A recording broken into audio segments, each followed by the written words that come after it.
Righto team, it's time to give in. Artificial intelligence has finally infiltrated its way into small business marketing in the form of chatbots. You know, that annoying software that has you thinking you're chatting with a human, but you're not? Fortunately, chatbots have come a long way in the past 12 months, and today you, the small business owner, can use them in a variety of ways, from increasing sales to effectively servicing your customer base, and at the end of the day, growing your business. It's a futuristic episode 618 of the 13-year-old award-winning Small Business Big Marketing podcast. Well, I said, welcome to a small business marketing show, where successful small business owners share their souls to take your marketing straight to the lead. Now, here's your host, Mr. Timbo Reid. And welcome back to your weekly dose of frustrating marketing. I'm your host, Timbo Reid, and I have an insatiable curiosity for uncovering marketing ideas that help businesses just like yours, to grow. I do that through having weekly in-depth conversations with successful business founders who have walked the path before us. You, infinitely more importantly, you're a motivated business owner, ready to crank out some great marketing to build that beautiful business of yours into the empire it absolutely deserves to be. As per usual, team, there is marketing GOLD dripping from the ceiling over here at Small Business Big Marketing's HQ. So let's get stuck right in. Okay, it's time you and I got our heads around the whole chatbot thing. You know those annoying interactions you have on websites and social media where you think you're chatting with a human, but in fact you're conversing with a bit of AI, artificial intelligence software, that in my experience generally ends in tears. Usually, the last thing I type into a chatbot, normally in capital letters, is, "Get me a human to speak to." Sounds aggressive, but sometimes that's how they make me feel. So as you can see, I'm going into this interview with a healthy dose of skepticism. Fortunately, though, we're joined by one of Australia's leading chatbot experts, Amberlea Henriques, who's also the founder of Perth-based marketing agency AdSocial.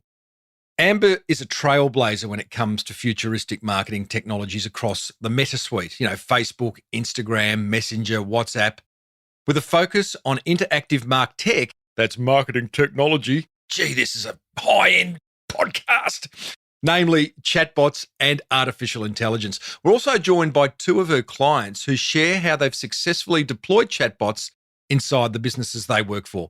Like last week's episode, this is another one that's more of a workshop than an interview, as we get into the nitty-gritty of how chatbots work, how they can be used to cut costs, streamline customer service, qualify leads, build lists, and so many other applications. And I'll be sure to hang around until the end, as Amber makes a very generous offer that you would actually be very silly to take up.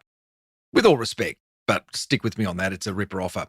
Righto, chatbots, here we come. So, Amber, welcome to the Small Business Big Marketing podcast. And I want to start by identifying the elephant in the room, because as a consumer, I have only ever had frustrating experiences with chatbots, whether it be an airline, a hotel group, an insurance company.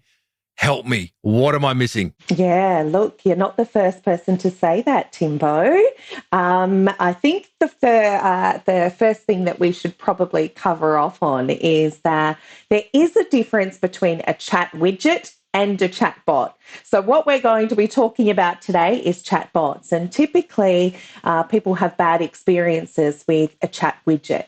So a chat widget is a plugin that is installed typically on a website, and they have quite limited functions in terms of programming. So typically it's first name, last name, general interest, or what services are you interested in, which is almost like a conversational form. Mm-hmm. But once that information has been pulled, it gets sent through to a human. So where the frustration typically lies is people are expecting to have instant responses, yet they're not getting that. They're just having their contact details taken, and then they need to wait for a human to be available to respond. It's a bit of a filtering process, a chat widget, isn't it? It's like, look, if we can help you with our help centre by sending you an article, which I'm not going to read, the world of instant gratification, I just want to speak to a human. So I think I sent you a screenshot of an experience I had last week, which I think my last comment was, can you just put me onto a human, please? No. Yeah, which they do. So that's a chat widget. Okay. Correct. What's a chat bot? So a chat bot has a little bit more complexity. So it has the ability to program more in-depth responses and answers. So it's not capped at just asking for contact details or services.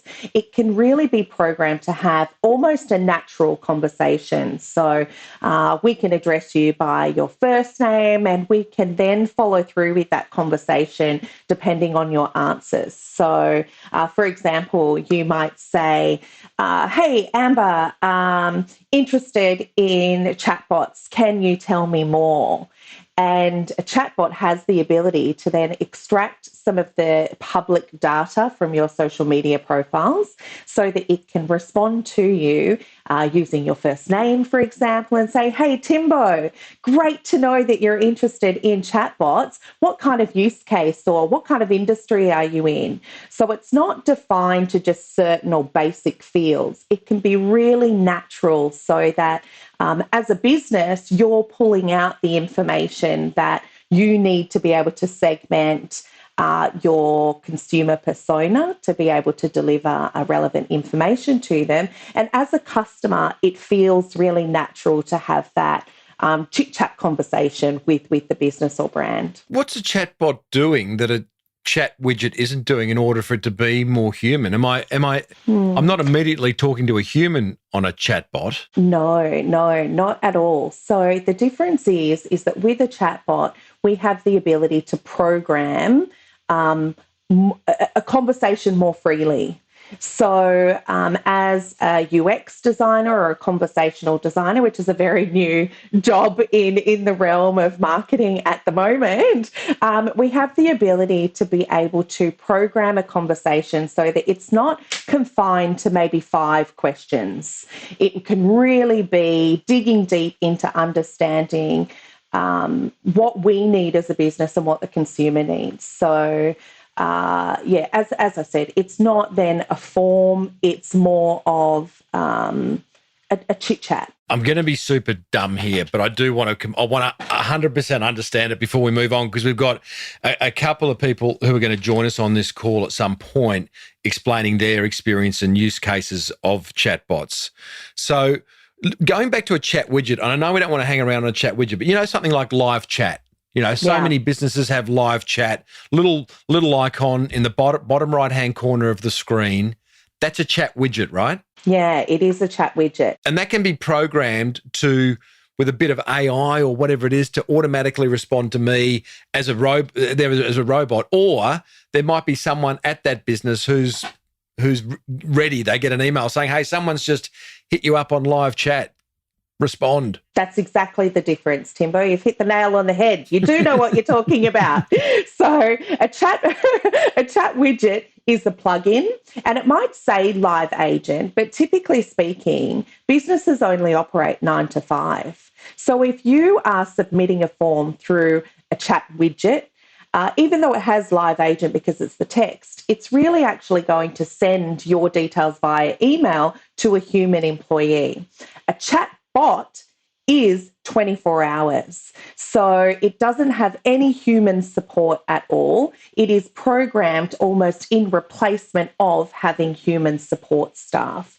So a chatbot actually has the ability to be able to link in with artificial intelligence, whereas a chat widget is stock standard programming. These are the fields that you can ask. These are the responses that we can extract, whereas a chatbot is very customized.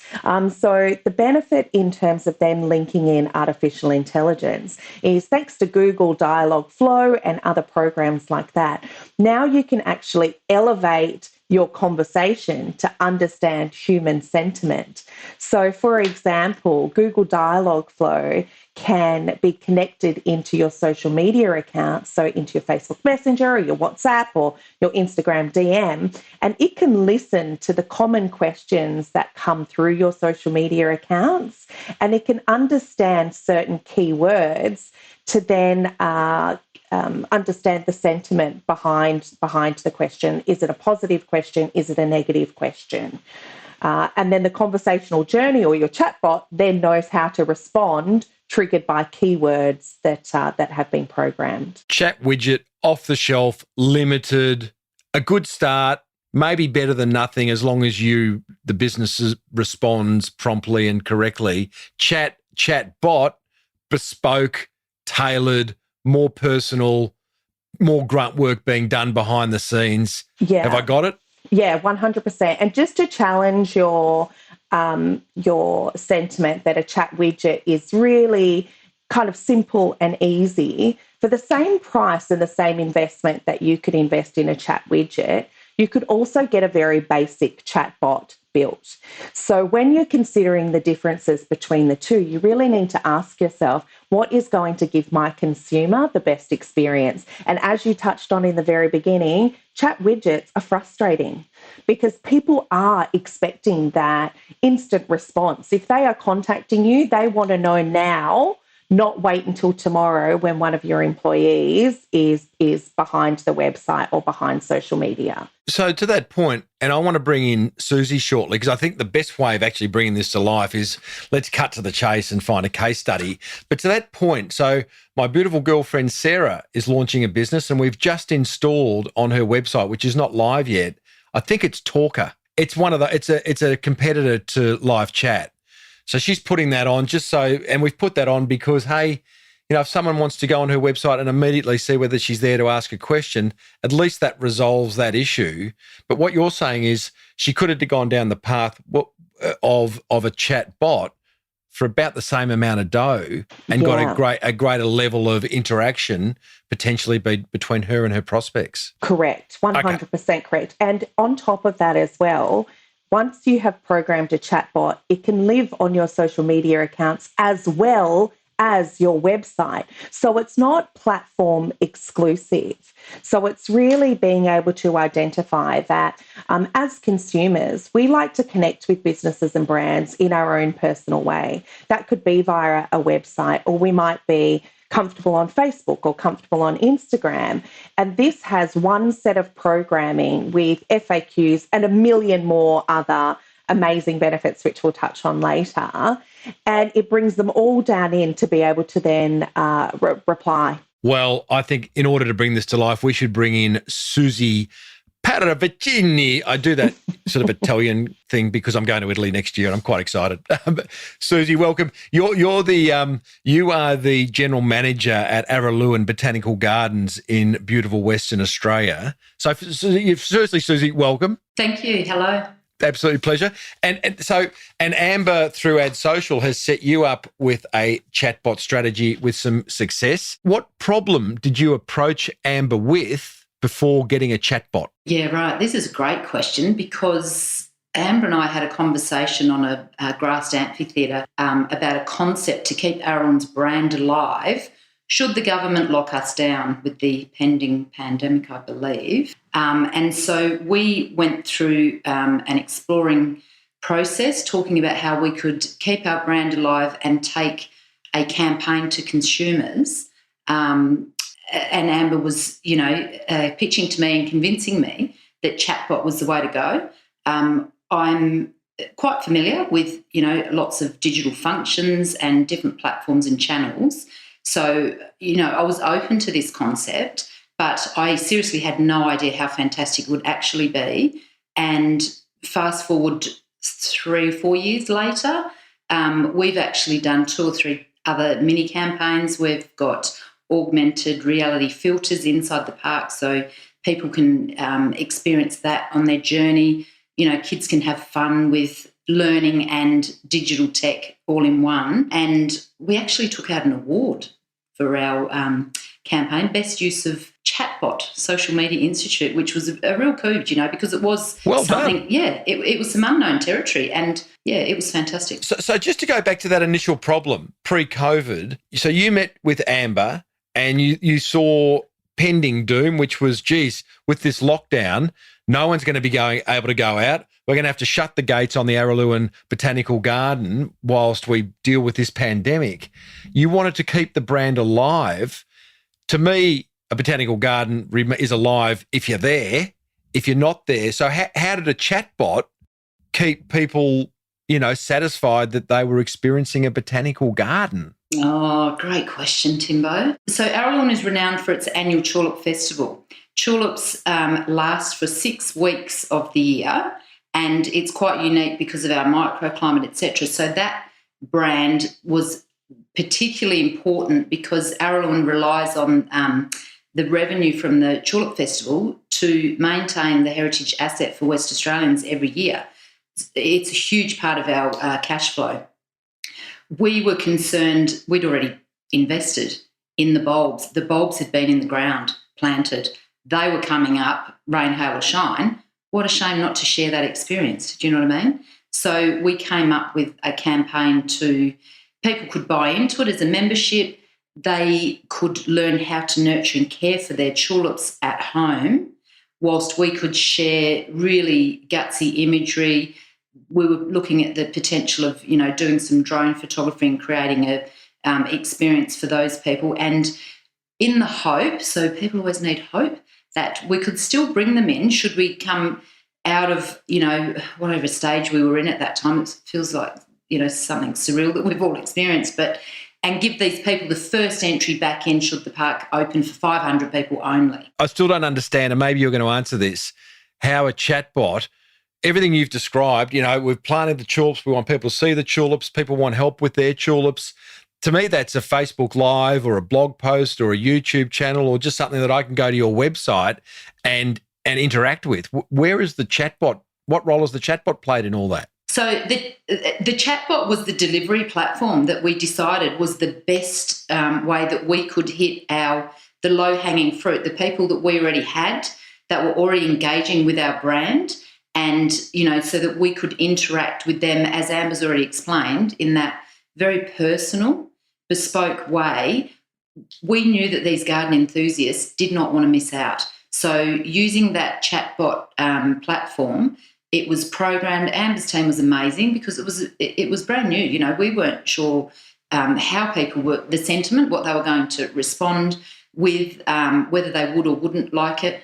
It was fantastic. We were so pleased with the results because we're also dealing with, our predominant target audience is garden enthusiasts of a particular demographic. They're not necessarily early adopters of digital technology. No, I was going to say, you really, imagine the average age would be quite high and not really predisposed to wanting to interact with a chatbot. But obviously they did. Amber, do you want to add to that? Yeah. So as Susie has touched on, the Araluen Tulip Festival sees, I think it's about 80,000 people. Is that number correct, Susie, per annum? Yes. And at the start of COVID, they ran the risk of losing the revenue from purchasing all of these tulip bulbs when the whole country really was going into lockdown. So the concept behind using the chatbot was not necessarily, customer support, which we've touched on earlier, but more of an engaging gamification way to bring the Tulip Festival to the homes of people who have joined the Tulip Festival previously. So how we did that was we ran a social media campaign targeting people who had visited the parks before and also targeting people who families looking for things to do during lockdown. And we were showcasing the ability for them to be able to purchase these tulip packs. So the chatbot connected with each of these people in a one-on-one way through Facebook Messenger. It sent them a direct message whenever they clicked on the ad and invited them to purchase these tulip packages. The chatbot has the ability to take payments seamlessly. So payments came through and then it delivered the delivery docket through to Susie and her team. And what then happened was throughout the next 6-week period, periodically every single week, they would receive a DM delivered via the chatbot, which gave them an update on this week, your tulip should be doing this. X, Y, and Z. And then we had some sponsor videos that were included in that. Then the second week, it would send them another message that said, and at this week, you should be thinking about this. Finally, towards the end of the period, where we sent them an informative video that told them how to care for their bulbs so that they could replant them the following year. So it was really about having an ability to bring the Tulip Festival to the homes of gardeners and enthusiasts through a conversational journey. And Amber and Susie, so in the way it actually played out, I think my thinking is a bit limited. This is not just a little symbol at the bottom right-hand side of the Araluen Botanical Park website.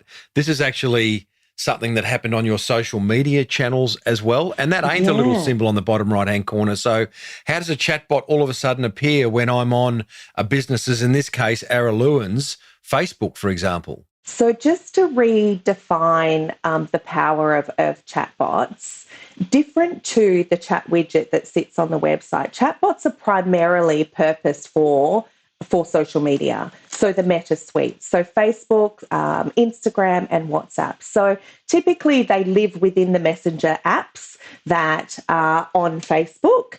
So that's why they can be connected into advertising campaigns, Facebook posts, etc. But as an added benefit or an added bonus, you can also duplicate them so that they go onto your website. So your website is secondary. It's really about proactive marketing now. So the reason why chatbots are so beneficial is if you think about traditional advertising on social media, it's an image or it's a video, and you might be pulling people in to then be redirected onto your website.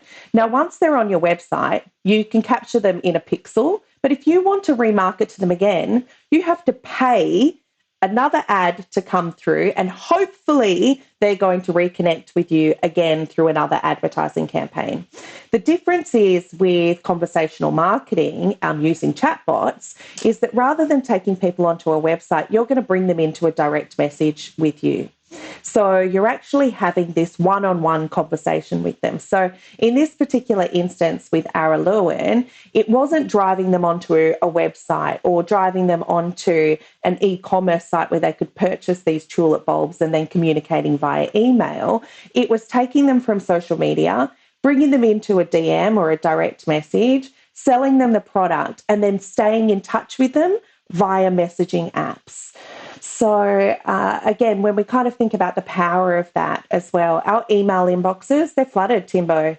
You know, I mean, how many emails do we get and we just hit delete? Nobody wants another email in their inbox. Likewise, people just don't want to respond to SMSs or click on URLs. I interviewed a fellow yesterday who gets 1,000 emails a day. He was the chief of staff for the Today Show, and he responds to every single one of them. That's impressive. He needs a chatbot. He does need a chatbot. Hook me up, Timbo. Yeah, I will. Exactly. So it's just being more creative in terms of the way that you're connecting with people. You know, why waste your time coming up with advertising campaigns that are just going to be deleted?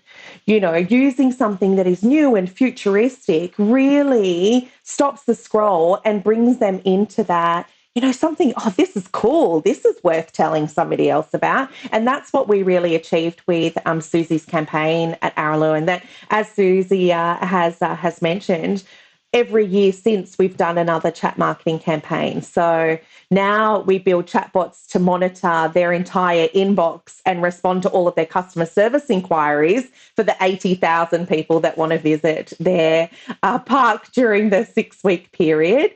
Now we sell tickets through there, give them event directions. I mean, it's so powerful, which, Susie now doesn't need to hire a dedicated social media manager anymore because the bot takes over during that period. Susie, what's been the savings? What's been the benefits of this whole chatbot strategy for Araluen? Cost saving, clearly. Sounds like tens of thousands of dollars. Huge cost savings. No longer are we looking at billboard marketing on Kwinana Freeway. Not that I'm dissing that, because it certainly has its place for certain brands. Well, that's more brand awareness. A billboard on a freeway is about awareness. It can't be anything more. Yeah, exactly. And Araluen doesn't have $1 million budgets. We're a not-for-profit charity. So it's really simplified things, because anyone in marketing knows it's more cost-effective to retain your loyal customers than to go looking for brand new ones. So that was an important element in what we were looking to achieve, was to keep our existing customers, our low-hanging fruit, I call them, happy. But in fact, it's done more. We have reached new audiences. So, I'm not the expert. That's Amber's domain, and I trust her because we've just had so much success, and she's fun. I love working with Amber, and that's such fun. Thank you. So she does all the heavy lifting and the thinking, pretty right. much. And like she said, it's reduced customer service. If people get a response, I find, and generally we get, they say no question's a silly question, but when people ring during the Tulip Festival and say, are the tulips in flower? It's like, well, yes. Are you open? Yeah, we picked up the phone, guys. They sound like prank calls. It's like, is your fridge running? You better go and catch it. I did that when I was 10. Yeah, oh, no, yeah. Oh, I can imagine you in the phone box doing that. It's not that we're not wanting to service those questions, but the bot's doing that heavy lifting for us now. So the staff can deal with other inquiries and do different things. Like if we need to pick up the telephone and respond to something there, we've got more capacity there. Do you know what I mean? We've got limited resources. Yeah, so it's an interesting platform because for us, like I said earlier, our demographic is of a particular age. They still trust print, but these people are now actually probably majority of our customers on those messenger bots, and they're loving it. They're really responding to it. I think they feel like the groovy grannies. Yeah, the groovy grannies. There's a demographic that we need to be targeting. But I think, 10 years ago, there was that conversation, there's only certain people on Facebook or on Instagram, whatever. I think these days that conversation's over. And as you say, groovy grannies and everyone's there. So the idea that, someone over 60 or 70 or whatever isn't using social media or isn't interested in chatbots, I think it's nonsense, and we move on. Hey, Susie, thank you so much for sharing that experience and joining us to sort of tell it how it is. We've got another example with Lynn, who I'd like to bring into the call now. But Susie, feel free to hang around, or if those tulips need attending, get out there and maybe ask the chatbot, what do they need, fertiliser or water? I don't know. Thank you, Susie. It's been my pleasure. Thanks, Timbo. Appreciate that.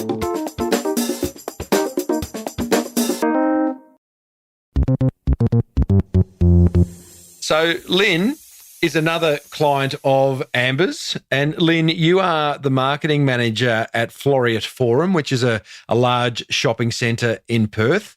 This will be quite interesting because you've used chatbots for both Floreat Forum, but Floreat Forum, given it's a shopping centre, is full of small business owners for whom you are also implementing chatbot strategies. Am I right? You are correct, Timbo. I think that's the beauty of using these chatbots. So we're very much a community-based shopping centre at Floreat Forum. So Floreat Forum has been in place since 1965, one of Perth's oldest shopping centres. So, a mixed kind of demographic. But one of the things about Floreat Forum is that our owners, sort of our retailers and operators, 50% of them are owner-operators. So they are your mum and dad operators that perhaps don't have a lot of time for sort of social media and engaging in that way. The way that we have used the chatbots, we've used them in a variety of ways. So for competitions, for gift guides, We've used them to promote events that we've had on, all to, very much a huge success. As a community shopping centre, the way that we engage with our community is so important in creating that brand loyalty and sort of retaining that customer base, keeping customers coming back. And what you find is, we've got a good following on our social media, but how many of them are actually seeing some of those posts and engaging with those posts? So give us an example of, give us an example of the most successful case study that the entire shopping centre's used using Chatbots. Yeah, so we promoted our Halloween event using Chatbots. So our Halloween event, we ended up having to switch off 8 days before Halloween because it was so popular and oversubscribed. We used the Chatbots to promote kind of the activities that were taking place, to sign up and register people for the Halloween trail, and then to reconnect with them once they had registered. So we'd reconnect with them a few days out from the event to remind them of the event. They had the opportunity then to cancel or to have a look at some of the other stuff that was going on in the day. So it's that engagement piece. Amber? Yeah, so one of the things that Lynn has alluded to as well is the great thing about Chatbots is that you can ask people to comment on a post in order to trigger the chatbot.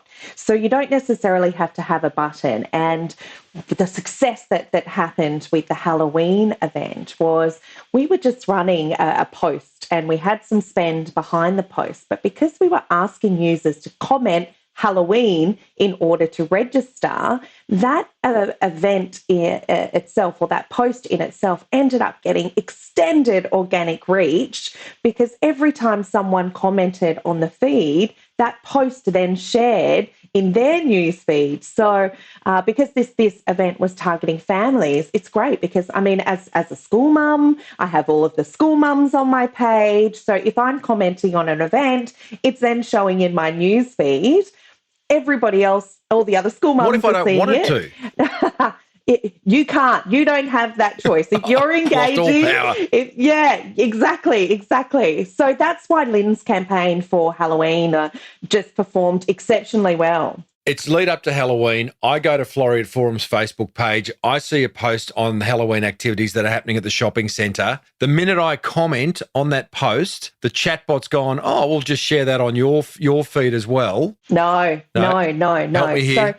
So what we have in the post text is Floreat Forum running a Halloween event. Bring your kids down to register, comment Halloween. So we're not sending the bot to anybody who doesn't want to interact. It is, again, always about creating that positive brand experience. I mean, you can do that, but we choose not to do that because we like people to enjoy the conversation and enjoy the journey. So they comment Halloween. Now, when they comment Halloween, the bot then sends them a DM and says, hey, Lynn, thanks so much for your interest in the Halloween event. To register, please submit your email address, or how many children are you registering? Now we're in a conversation. Exactly. And then the bot also has the ability to send automated reminders. So rather than having an event page that's up where people might click attending, we're now bringing them in and we're saying, hey, Timbo, you're bringing the family down. Shall we remind you a couple of days beforehand? Opt in? Yes. Great. Now we don't need to deliver another ad to you or send you an email. We're just going to DM you a couple of days beforehand and say, hey, Timbo, don't forget the event's on this weekend. Are you coming down? That makes some sense. And what I love about this, and Lynn, we'll come back to you to just finish that conversation around how else you've been using them. But one of the great definitions of marketing that I love is marketing is what you do when you can't go and see someone. And chatbots really facilitate that because, and the other part of that is, people are struggling with social media. There's so many business owners struggling with social media. And one thing, and I'm not a big fan of it, but it's made up of two words, social and media. And chatbots they encourage that social aspect of, a business interacting with a consumer, with a prospect, with a customer, whatever it is. So, Lynn, okay, that makes sense. So chatbots blew up your Halloween extravaganza. That was a great success. Is there an example that you could share of one of your tenants within the shopping centre that you've helped to use chatbots? Yeah, there's a couple of examples, but one of them was a fashion retailer that we have in Centre. We were looking to support them with their sort of spring launch of new products, and we came in, we filmed some Ad Social came in and filmed some reels. We were able to share them. We ran a competition across the social media platforms, again, asking people to comment to enter the competition. Once they commented to enter the competition, which was they would win vouchers to get a new spring outfit, and they'd have a consultation with someone to help style them. But once they were in that conversation, we were able to show them what the store had on offer as well, and they were then able to find out more and explore more about it. It's a much more engaging way of marketing, and you can choose what you want to be marketed to you. So if something's not of interest, you don't click on it, but there are other things that may be of interest and you can find out more. You can kind of really sort of pull people in that way. And I find what we've been doing really cuts through, and you kind of alluded to it, but there is a lot of social media noise. And this is a real way to sort of cut through that noise and have those real personal interactions with people. But the chatbot, I guess, takes away the time you would spend having those personal interactions. Have you had any kickback, Lynn? I'll come to you in a minute, Amber, but have you had any kickback from this in terms of people going, now it's all about robots and, where's the human love and all that kind of stuff? Or has it just been... No, absolutely not. In fact, I think that one of the challenges we've had is people don't really understand that it is kind of a chatbot that they're speaking to, and they go on and try and have other conversations with you in there. And so you've got to hop on and sort of help them out there. But they really don't understand, I don't think, that they are talking to a bot a lot of the time because of the way that the conversations are put together. I think completely the opposite. And another thing that we found beneficial from this is obviously it captures that data. We've been using that data with our EDM. So we've increased our EDM database a huge amount, and without then being detrimental to our open rate. So it's people that are actually engaged and do want to hear from you. So you're really targeting those people, which has been, a huge benefit to us. Exactly what Lynn has just shared then is if you think about some of the really powerful things with email marketing, is that you can tag and segment based on clicks within the topics within an email. You can do exactly the same within a chatbot. So what we've been doing with Laureate Forum's chatbot is for each of the individual retailers that we've been showcasing within the centre, we've been adding tags that's in there to identify, is this person interested in restaurants? Are they interested in fashion? Are they interested in health foods? Are they interested in families? And we've been building up these persona profiles in the back end of the chatbot software so that when we are sending out direct messages and comms in the future, we're making sure that we're communicating about things that are of interest to people. So if the bot is sending out another message about another event, for example, we've identified if this is somebody that has a family and is interested in kids events, or if they're not interested in kids events. The other important thing as well that Lynn had just touched on as well is the difference between owned data and not. So with that, at the end of the day, we don't know what's going to happen with Meta. We never know, so it's always better to be safe than sorry. Just to be clear, Meta being the overarching company that owns Facebook, WhatsApp and Insta, that's what we're talking about, yeah? Correct, yeah, where the bots are delivered through. We use the Meta suite to deliver chatbots through. So we always advocate to always try and request an email address within your conversations as well.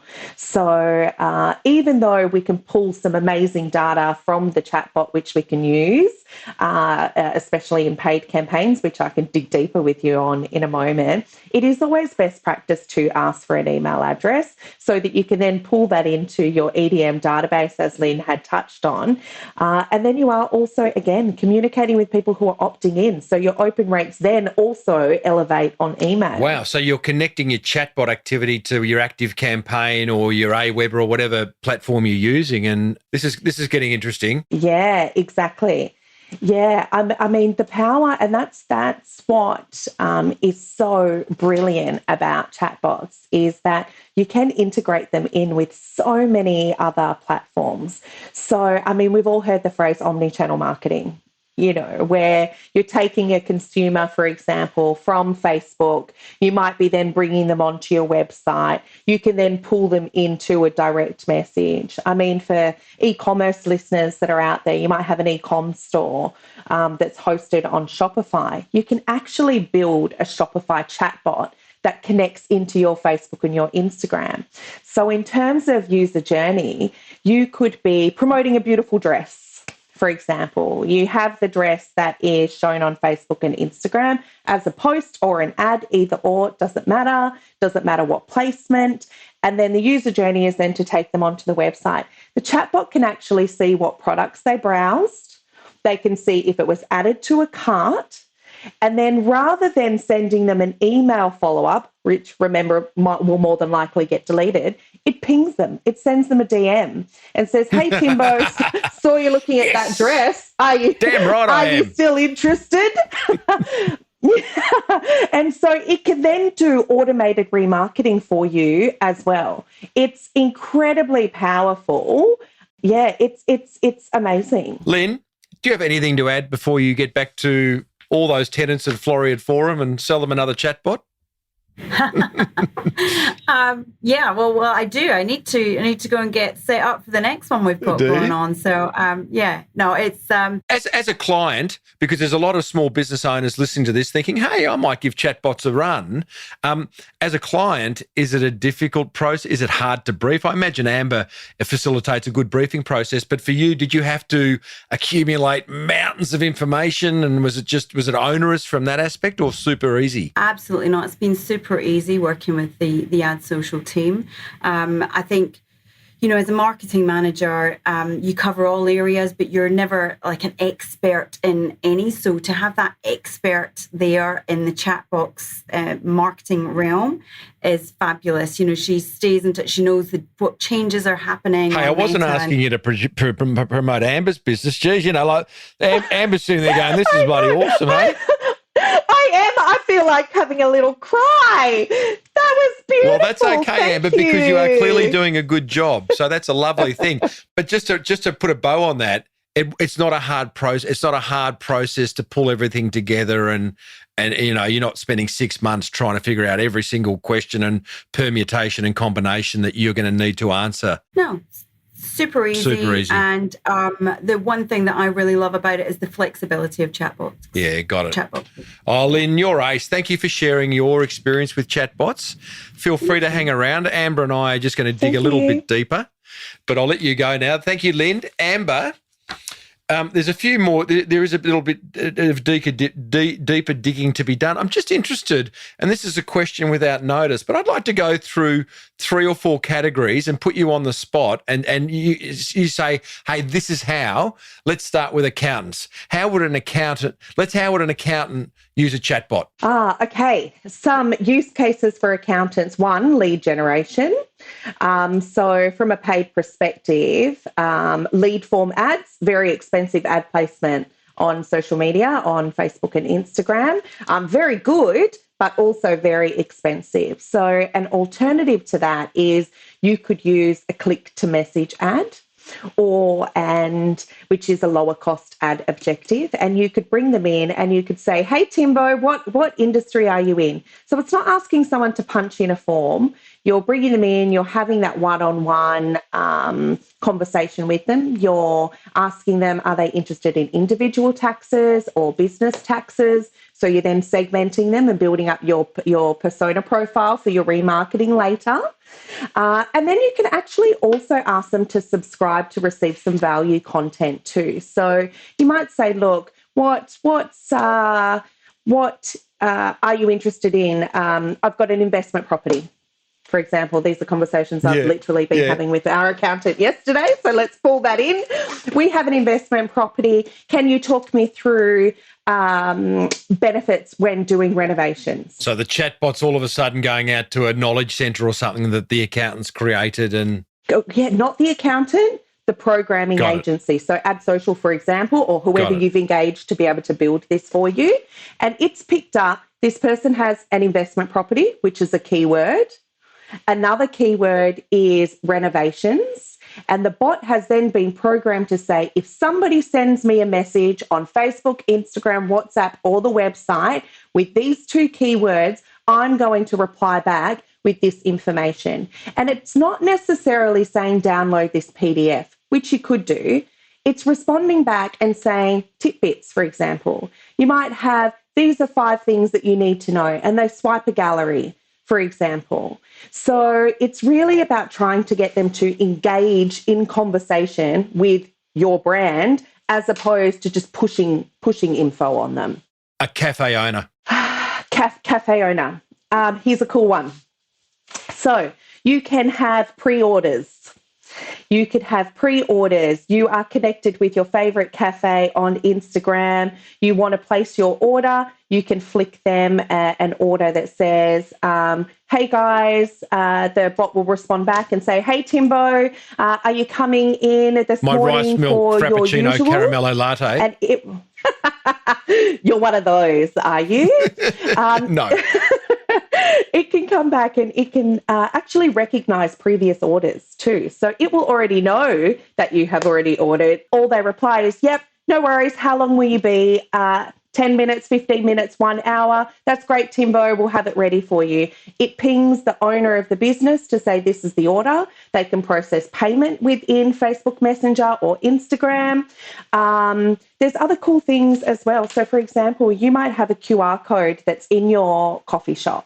And it's a loyalty program, and you have a digital loyalty program that your chatbot can respond to. So there's so many different ways that you can use, and it's all about trying to bring everybody that you are interacting with in a business, whether it be customer service, lead generation, engagement, gamification, whatever, and bringing them into this one central location where the bot can communicate to them in any way that they choose, because it's very much a choose your own adventure. You know, it's not taking someone onto a website for them to have to scroll through all the pages to try and find the information that they're after. It's really about proactive comms. You know, you're saying, what are you interested in? Here is the bits and bobs. Yeah, certainly the engagement with a chatbot, it all of a sudden gets a lot deeper and possibly a lot more human as long as they're programmed well. What about, we've spoken about a lot of B2C usage cases, although the accountant's B2B. Give us another B2B one. Maybe let's talk about a promotional products company. Oh, okay. Here's a cool thing that you can also do. It's great, do. mate. I'm putting on the spot here. Ideas, Timbo. Hit me. Hit me up. I've got a million of them. Promotional. Okay. So here's what you could do. You've got a social media campaign that's running. You're running it on, this is all on the Meta suite. So just so you're aware, chatbots at the moment aren't available on LinkedIn. They're not also available on Twitter. So it's really, at the moment, we're focusing on Meta. Although there is scalability in the future, it will be coming to Google and also iMessage as well. So that is the plan for the future. So getting back into the use case. So we have a Facebook campaign or an Instagram campaign that it's a paid campaign. We're targeting business owners because it's coming up to Christmas time. And we're saying corporate gifts, for example. What we're going to do is say, see how your brand will look on this mug, Timbo. And instead of taking them onto the website, we're going to take them into Instagram or into Messenger. And now what we're actually going to do is say to them, what's the name of your business? Well, in my circumstance, Ad Social. Now, it's going to pull that data and it's going to use third-party software that we've connected into the chatbot that's going to pull that name and it's going to overlay it on an image on the cup. It's so powerful because it really has the ability, now that Meta has opened up their API, to bring in lots of different platforms and lots of different software into this one mechanism to create these like extraordinary things that were unavailable previously. Okay, well, that's great. I mean, I've certainly put you on the spot, and we've covered a few different industry types there. Any industries that it doesn't work for, that people should stop listening right now if they're in that industry, or? No, because there is literally a bot for everything. There was always interaction required between a business and its prospects or its customers. So I suppose that's... Tell me about... You've got a wonderful offer that you're going to make to my listeners at the end of this chat. But cost-wise, I mean, we've gone through a lot of use cases now, and I imagine cost is always a hard thing in marketing. It's like, how long's a piece of string? But it feels like, and at the start of this call, it felt to me like chatbots were the realm of big business, of corporate. They feel expensive. They feel complicated. I feel like we've broken through some of those barriers, having talked to Susie and Lynn and yourself. But the kind of use case studies you've shared, are we still in the tens of thousands of dollars? Are we in the thousands of dollars? Where are we? So a basic chatbot can cost around $1,000. And this is a promotional chatbot. It's something that you would use maybe for a week or two just to run a promotional campaign, perhaps for a competition. That then scales up to, tens of thousands. At the moment, we're actually discussing with one of the biggest hotel brands in Australia who want to implement chatbots for customer service because their social media team just cannot physically respond to everything. And theirs is, a six-figure bot, because it is quite complex. So it really does vary. But remember that they're custom built. So they can be built to any budget. It just depends on how unique you need this to be. In terms of value that it will return, a chatbot has the most amazing remarketing capacities or abilities that are very different to traditional ads on social media. So a traditional ad on social media is, if they drop off, you've captured them either in their activity or within a pixel. And then you need to send another paid ad and hope that they then engage with that ad again. By bringing them into a message, it is the only ad objective on Meta that allows this. You actually have 24 hours of unlimited communication with them, which is so powerful. And even on top of that, there is now also a feature that was released on Messenger last year, and didn't hear it from me, but might be coming to another one of Meta's suites soon. It's called reoccurring notifications. Now, reoccurring notifications is set to become the new email. Okay, so if you think comparably to email, you have a single one-time opt-in, and then you, as a business and brand, have the ability to communicate an unlimited amount of times or per what the user has subscribed to via direct messaging. So again, getting back into that cost saving and the value, now you have a way that you can get users to subscribe to receive DMs from you in the future with promotional messaging that isn't going to cost your business a cent. So it's incredibly powerful. I was fortunate enough. Well, it's super powerful. And some of those EDM programs, like an Active Campaign or MailChimp, I mean, they sort of seem cheap at the start, but once you build your list, I mean, it costs a lot of dough, thousands. Yeah, absolutely. And not only that, it's also, in terms of open rates for email, I mean, you're lucky if it's a 20% open rate, I think is the latest stock standard. 20's high, which is bizarre because it means 80% haven't opened it, but I think the average is about 3 to 7%, and that's good. Oh, yeah. So, and then click-through rates even lower than that. So as a comparison, and I mean, you can Google this for all of those of who were privileged to be on the beta test last year, open rates were no less than 80%. In fact, I actually ran a campaign for a media house who was running it as a 12 Days of Christmas promotion. So it was a competition. I mean, people wanted to engage with a competition, and we didn't get anything less than 97% open rate. And the reason for that is because it's so new. And I think that is, if I was going to close on any really powerful message for any of the listeners, it's, you get in first and you reap the biggest returns. If you're late to the market and you're becoming a follower, it's dime a dozen marketing. You're not doing anything that's innovative and cool. Well, it sort of feels where we're at right now. It seems to be, the early days. It's like, the early days of the minefields where all the gold was. It's like, get in there now because it won't last. And likewise, chatbots. It's sort of, we're always looking for points of difference as business owners.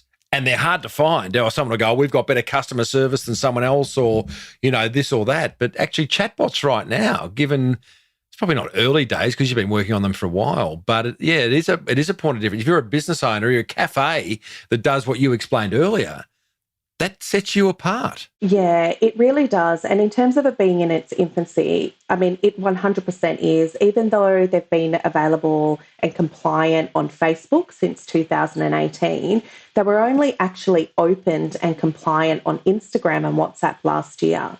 And it was really only about 6 months ago, Mark Zuckerberg did an address to the public that really started advocating for them. So now that he has started promoting them, you will hear more and more about it. And if you choose to ignore it, you're just going to be completely missing out. You've made a very kind offer to my listeners, Amber. If people go to adsocial.com.au/Timbo, you will connect their social media channels, Facebook, Insta, and WhatsApp, with Meta-compliant automation tools that use bots to subscribe their customers to their own direct message database. That's pretty cool. So, and that's for $180, normally $350. So just to understand that, so you're connecting their socials to the Meta chatbot platform, and then do they have to contribute information? What else is required? Yeah, so what this particular requirement is you might not be ready to start building chatbots. It might be something that you go, look, do you know what? I'm interested in it, don't have the capacity, or we're not quite at that stage. It doesn't mean that you need to hit the pause button. It means that what you can do is connect all of the software now so that you're starting to build up your database.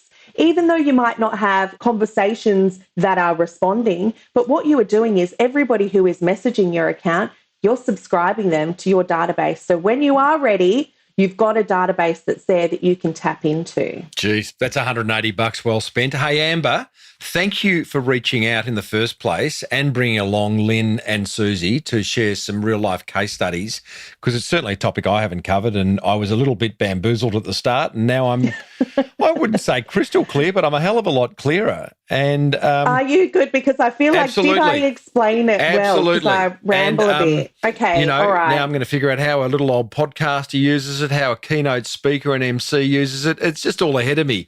Oh, you know what? You could, so with this reoccurring notifications, people opt in, and then every new episode, you're sending them a DM to say new episode, and you've got it linked into your Spotify or your Apple podcast. They click on the button, then they can listen. Then you can actually see how many people from your social media are listening in. My goodness. I'm going to set that up with you. Yeah, all right, do that. Let's do it. Love it. Hey, Amber, love your work. adsocial.com.au/Timbo is where you'll find that offer. If you're not interested, just go to adsocial.com.au and find out what else the girls provide there, because clearly you know your stuff. Amber Henriques, thank you. Close enough, Timbo. My pleasure. Thank you so much for having me on. Well, there you go, team. Chatbot expert and founder of AdSocial, Amber Henriques. If you made it this far, it would be fair to say you're now streets ahead of most business owners in terms of chatbot knowledge. So well done to you. I'd now encourage you to take that one step further by taking up Amber's very, very generous offer over at adsocial.com.au/Timbo. You'll find that in the show notes on your podcast app. Well, that link. And a big thank you to Susie Paravicini from Araluen Botanical Gardens and Floriat Forum's Lynn Vorza for sharing their case studies as well. So interesting. As always, you'll find links to the episodes and resources mentioned during that chat in the show notes on your favourite podcast app. You can have a look right now if you like. Now, let's see who's been calling me. G'day, Timbo. Richard Penny calling from PRQ Australia. We do pallet racking safety inspections across the nation, the big brown land. I just wanted to share something with you from episode 603 that Janine Liston did, the pricing lady. I took that data, because we were reviewing our pricing at the time. I took the information she provided in that podcast and I took chunks of it, divided it up amongst our team and got them to do some reports on it and to send me some feedback from their own perspective of their own departments. So they all listened to the podcast and it was a bit like a university course for the guys, which was fun for about a week or so as they were working on it. And out of it's come a pricing policy for my business. So really beneficial. Thanks so much for putting that together. And our guys have really enjoyed it. And you've now got another 8 avid followers from my small business in my office. Anyway, thanks, mate. Thanks for everything you do. Talk soon. Bye. Hey, Richard. Great message, mate. Thank you for making the time to send me that message and for listening to this podcast. And I'm so glad you found Janine Liston's episode helpful. That's episode 603 for those who want to go back. And if you are struggling with pricing, that is the episode to listen to. Had some great feedback on that, episode 603. Hey, thanks, Richard. Everyone else, be like Richard and call me on 0480 015 150 and let me know what marketing is working for you at the moment. I would love to hear it. Include your website or your business name for a bit of gratuitous promotion. 0480 015 150. Whack it in your phone under Timbo. Well, that is a wrap for 2022. May you find time to rest and energise over the Christmas New Year break, and I'll be back late January with another year of marketing GOLD. Thank you so much for being a listener of this podcast. Without you, this podcast is nothing. So I really value your support. Thank you, and a Merry Christmas to you and your family. If you can't wait for when I'm back later in January, be sure to hit the subscribe button on your favourite podcast app if you haven't, because you'll find 617 more chats with successful business founders on it. This show was stitched together by editor extraordinaire Alex Amster, and the music bed written, sung and produced by our very own in-house rock star in Lockie Dolly. Thank you so much for tuning in. May your marketing be the absolute best marketing. Bye for now.